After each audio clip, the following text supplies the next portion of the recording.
Evan's story is a pretty relatable tale of a man who is trying to make it in a creative field with very little luck. A father of two lads with a loving wife, he tries and ultimately fails to establish a healthy work-life balance. We're of course eventually given a second chance to repair the relationship, and choosing to do so lets us see his wonderful family. Sharon, his wife, Jimmy, his eldest son, and unnamed baby. But choosing whether or not we reunite with the family is not the only dilemma we're faced with when playing as Evan. Going back to Subway, we're also given the option to either visit Rosa or Hank's bar after completing the chapter. If you were a casual player, this choice was likely not made apparent to you because you weren't looking for this flashing red pixel in particular. Visiting Rosa hints at Richter's shenanigans in 1989, but we're given a better look at what happened back then when Richter calls Evan on an unknown date and gives us a peek at his side of the story. There is something incredibly interesting about one of Richter's stories that you probably overlooked. You see, you might have realized that the names given the chapters are pretty relevant to the events that occur within them. This is basically true across both games. But what you probably didn't think about was how interesting the name is for the 19th scene of Hotline Miami 2. House Call. For those that don't know, a house call is an appointment by which a professional of some kind goes to a client's house to perform a given service, as opposed to the client entering the professional's workplace. The level on its own doesn't appear to be very important to the story. It almost feels like filler. However, a scene with this name implies that Richter is providing a service to someone who requested that he come to his or her own home. Basically, someone is asking Richter to attack his own house. This would make the scene unique in that the other missions in 1989 had operatives targeting the homes of Russians and other operatives. In this scenario, it appears that Russians have invaded someone's home and the owner of the house wants Richter to come to his house and kill the invaders. This of course raises the question as to who this house belongs to. My first guess was the janitors, since they're the ones who make the calls. Except there's an issue with that. They're not the only ones who make the calls. Richter states in First Blood that in the calls he received initially, he was tasked with giving phone calls with cryptic messages. Based on this and the fact that there must have been female callers in 1989, the janitors are not the only ones who relay assignments to operatives, which means our list of potential owners of this house has expanded significantly, to the degree that it might be very difficult to find out who it actually belongs to. Hopefully some of the stuff inside of the house can help us out here. Inside of the house we see a kid's room with 2 beds, 1 master bedroom, and a gym. Now, I know this is going to start to sound a little crazy, but come on, hear me out. I'm seeing a lot of parallels to Evan's living space here. We got 2 kids, a master bedroom, whatever this is, and weights.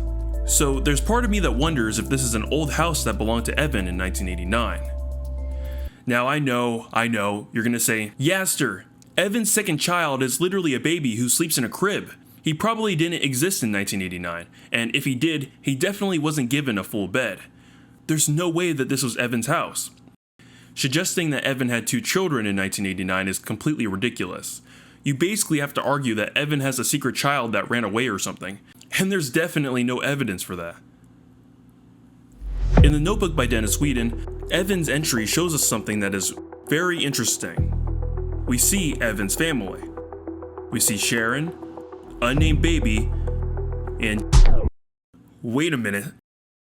That's definitely not Jimmy. This is a girl. Why does Evan have a girl in the Notebook? I mean, was he initially meant to have a daughter and the devs changed it? Maybe this is an old drawing of his, before Hotline Miami 2 came out. It's possible, but I really doubt it. The Notebook was created for the Gamers Edition box of Hotline Miami 2. This would mean that the book was created after the game's initial launch. At this point, the story would have been completed. That is to say, this was an intentional inclusion. This of course raises the question as to where she is, and why does it matter? Well, if Evan has a daughter, this means that it's possible that Evan's oldest child is actually his daughter instead of Jimmy. In fact, it'd be possible that this is a younger Jimmy, and unnamed baby simply hasn't been born yet. This would also increase the possibility of this being Evan's old house. Under our previous understanding, unnamed baby wouldn't have existed in 1989, and therefore, there wouldn't be 2 children for Evan to have in this house. But with our current understanding that Evan has a daughter, all we have to do is put together a brief timeline that properly supports the claim that Evan has 2 children in 1989, and that both are old enough to have their own beds. We can assume that Dennis's drawing of Evan with his family takes place years before 1989, since this photo features a baby Jimmy who'd sleep in a crib instead of a full bed. House call shows us that Evan's daughter and Jimmy likely shared a room, so they were likely preteens. In 1991, her daughter is missing for whatever reason, and the Wright family has introduced a new family member, unnamed baby. This of course raises the question, who and where is Evan's daughter? But that's really not what I'm focused on right now, as all I needed to establish here was that this was Evan's house. The house might have been owned by Sharon, as it shares many interior design choices that Colombians appear to make, and Sharon is clearly Colombian. Evan just lives here with her. Meaning that since this level is called house call, this must mean that Evan was calling for a 50 Blessings operative to attack his family's house, after being invaded by Russians. The point being, Evan is a member of 50 Blessings. I can already tell that you don't believe me. I think I can hear your eyes rolling right now. So let's look at the alternate choice of something. The one that takes us to the bar of broken heroes. Nobody appears to know what this sequence is supposed to mean. As many of the people here are supposed to be dead, other important figures are missing, and in their place minor characters that appear to have little significance to the overall story.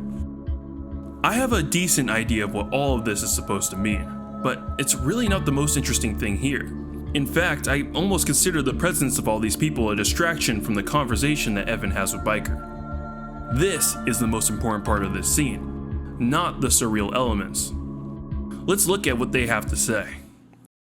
Excuse me, sir, are you the one who left a message on my machine? You said you had some information for me, right? You're that writer, huh? Did you bring the money? 200, yes. So what do you have for me? Right, what was it 2 years ago? You see, I was out of town for a while, lost track of time. Well look, I was there, okay? The Russians, I killed a bunch of them. In the war, you mean? The war? Fuck no! Right here in Miami. You know, it was before I went to the desert. I was young. It's only been 2 years, huh? I feel a lot older now. The Russians, they were mafia, I think. I killed a bunch. You see, I signed up for this, you know, some patriotic bullshit. And I started getting these weird phone calls, you see. Phone calls? That's what I said, you listening or what? A lot of people were getting these calls, I think. I got fed up with it. I wanted out. Tried to figure out who was calling. I think there was something big behind it all. Real big. So I skipped town, went into hiding out in the desert. You think there was a conspiracy? No man, this thing was real, not a fucking conspiracy. Anyway, out in the desert, that's where I met him. I've never been so scared of anything. This guy gave me the chills. After that, I just lost it. I lost the will to fight. Who do you think were making these phone calls? Beats me. So are you gonna give me my money now or what?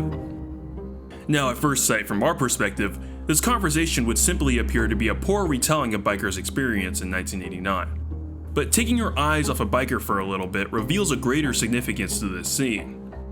Let's revisit what just occurred in this conversation. Biker begins by stating that the story begins 2 years ago. This is nothing unusual. 2 years before 1991 was 1989, which is when Biker was active. Biker goes on to say, well look, I was there, okay? The Russians, I killed a bunch of them. Also not unusual. But look at what Evan has to say. In the war, you mean? In Hotline Miami 2, we play several levels that take place during the Hawaiian conflict. As a result, we immediately think to that setting when Evan makes the statement. We think Evan is referring to that war. But here's the thing. That didn't take place 2 years ago. The gruesome war that took place between the United States and the Soviet Union presumably ended in 1986, after the tragedy at San Francisco. We at the very least know that they weren't actively fighting in 1989, as they were negotiating a peace deal known as the Russo-American Coalition. This makes the statement by Evan Wright completely bizarre. Think about it, he's writing a book about the 1989 killings. He put an ad in the paper for anyone that had information about 1989 for that book. Biker read that ad and knows Evan wants information about what happened in 1989. When they meet, Biker begins by establishing that the story takes place 2 years ago. It's 1991 now, 2 years ago would have been 1989. Evan, knowing what this interview is about, responds with, "In the war, you mean?" This makes no sense, unless he's not referring to the Hawaiian conflict. On May the 24th, 1989, Biker confronts the janitors after he somehow finds out the password to their computer. Once he makes this known to them, they appear defeated and tell Biker about their plan. In frustration to Biker's questions, Jonathan says this: "Wake up, man, don't you see that this is a country at war?" The janitors believe that they, 50 Blessings, were in the middle of a war in 1989. With that in mind, we really have to ask ourselves if Evan is referring to the Hawaiian conflict with this statement, or whether he was testing Biker's loyalty to 50 Blessings. Here is what I think is happening here. Evan was involved with 50 Blessings. He has deeper knowledge about the organization, including the fact that they believe that they were at war with the Russians in 1989. He doesn't know everything about the group, but after seeing Jacket's infamy and massive support he gets after the whole 1989 debacle, he sees an opportunity to make some money. He decides that he's going to write a book that documents the activities of 50 Blessings operatives that he can get a hold of. Sort of like what the Cocaine Cowboys documentary did, where they interview several gangsters back when Miami was dominated by mafia. He's short on cash since he had to find a new place to live. But as an insider in the 50 Blessings operation, he has the unique ability to determine whether or not an operative is telling the truth. This is why he doesn't quite believe Biker's story. Biker doesn't know what Evan meant when he said "in the war," which means he's not a higher up operative. And he can't remember enough details to give a convincing retelling of his experiences in 1989. From Evan's perspective, it looks like this bum saw a reward for $200 in the paper and decided to recite rumors he heard about the 50 Blessings operation. We also know that there are groups that try to appropriate the 50 Blessings logo and pretend to be the organization. This is why Evan goes down and beats up Gangster. He's painting 50 Blessings signs around Subway. He knows Richter is telling the truth for several reasons, but hearing about the attack on his own house makes it incredibly clear. He assumes that Jake's story is correct because he's trusting Partardo to be honest. Unfortunately, that trust might be misplaced, as an unfortunate event will strain the friendship that these two have and may discourage Evan from making his book. Don't you remember? Partardo feels like Evan is going to turn on him and report his misdeeds as a witness. But what exactly makes him think this? After Blood Money, we see Partardo visit a crime scene at an apartment building on an unknown date, after which he leaves, goes to sleep, and has a nightmare taking place at the same crime scene. After that, we see Partardo being grilled by the police chief, where he tells us about the evidence that will prove to everyone that Partardo is the Miami Mutilator, including some witness statements from Evan Wright. This is meant to suggest that there's something about this location that convinces Partardo that Evan is going to go to the police. Could it be the evidence that was found at this scene? Maybe it's the bullet casings. Obviously not. So, what happened? Well, let's look at this apartment. The biggest thing that stands out about this unit are the floors. There appears to be a pattern among Colombians where they prefer to use these purple bricks in their dwellings. There are also several other decorations that seem to be prevalent in Colombian spaces. This apartment belongs to a Colombian, and if it's the person I think it is, it may explain why Partardo is worried that Evan will cooperate with police and put him away for being the Miami Mutilator. Remember, Evan has a daughter, and we speculated that she might be the eldest child that Evan has. While she's not present in Evan's house, it's possible we've seen her as we were playing the game. Assuming Sharon's genetics were passed down, we need to look for someone with brown skin and brown hair. This leaves us with very few options, but it's possible that it's either this girl or it's who we know as Mary. Now, suggesting that Mary is Evan's daughter is a bold claim, as Mary is supposed to be a younger teenager and Henchman is definitely not. I don't want to make any accusations towards Henchman among the many recent real-life accusations going on right now, but there is evidence to support this. Her appearance is correct, brown skin, brown hair, plus her name in the level editor is simply labeled Henchman's girlfriend. whereas other background characters have their names shown, even characters that are barely relevant to the story, meaning that it's entirely possible that Mary is not her real name. Also, Mary needed a place to go to after she ran off, and this apartment shares many of the Colombian aesthetic choices that she also made for her old house. Now, the obvious weakness in this theory is the fact that Evan's daughter would have likely been in her teens at this point, meaning that if this is true, Henchman is going to have to make an apology video. Lucky for him, it's possible that Evan's daughter is someone else. As irrelevant as these girls seem, they're actually reoccurring characters. They appear to serve no real purpose in this story. However, the possibility of this lady being Evan's daughter changes things a little bit. Again, her appearance is correct, and if you look at the crime scene, there appears to be multiple victims this time. Those bags definitely contain the body parts of more than one person. It has to be at least two, and this dead guy's corpse looks like it belongs to someone who's on the heavier side. This guy could possibly be the party girl's friend that we see at the protest, with the other two girls being in the trash bags. I'll let you decide which theory is accurate, if any. The overall point that I'm trying to make is that the Miami Mutilator killed Evan's daughter. When Pardo gets to the scene, he realized what had happened. Remember, the son is the one responsible for organizing Miami Mutilator killings. It's possible that the son will target Colombian citizens for these Miami Mutilator killings, and since Evan's daughter is Colombian, unfortunately, she ended up being scouted as a possible target. And that's what happened here. As a collaborator with Son, Pardo is equally responsible for the death of Evan's daughter. He knows that, and at the very least, he knows that Evan will see it that way, and go to the police, revealing everything he knows about Pardo, and ending any possibility of Pardo getting that movie he wanted. As Pardo comes to realize this, he decides to leave the world on his own terms, barricading the door, and possibly waiting for police.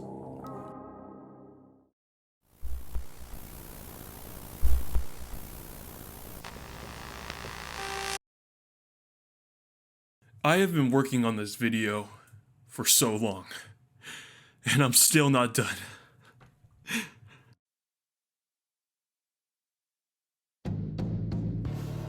This is the first time we'll be discussing the table sequence. Our focus is on Richter. Richard addresses Richter by saying remorse won't get him anywhere. Now, on its own, the statement seems to suggest that being sorry won't alleviate Richter of any consequences. But what if I told you that this is actually a cryptic message? It's not hard to notice that each level in Hotline Miami 2 has its own song associated with it. Each of these songs are named, one of them named Remorse. I can hear your confusion through the screen. You're probably thinking that No Mercy has nothing to do with Richter, and everything to do with Henchman. And I would agree with you if we didn't see Richter sitting on a pizza next to a very familiar bag. This is the same bag stolen from Henchman by Mary.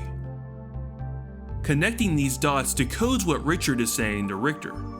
He's saying that the events of No Mercy won't get you to Hawaii.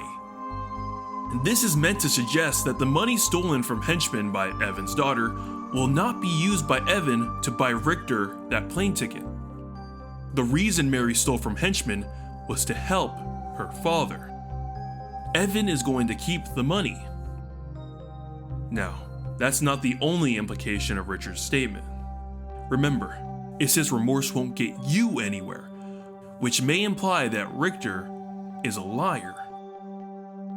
I mean, there were a few holes in Richter's story when he was talking to Evan, especially the part where he says that his mom can't take care of herself.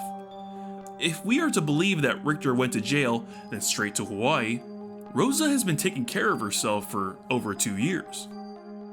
And that leads me to believe that he's using his mom and Evan's sympathy to get a plane ticket for himself. If you know anyone who'd be interested in finding out that Henchman likes minors, send them to youtube.com/@yester.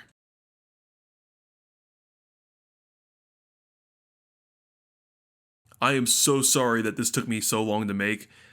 Just to keep you updated, I will be introducing a new format that should get some of these videos out faster moving forward.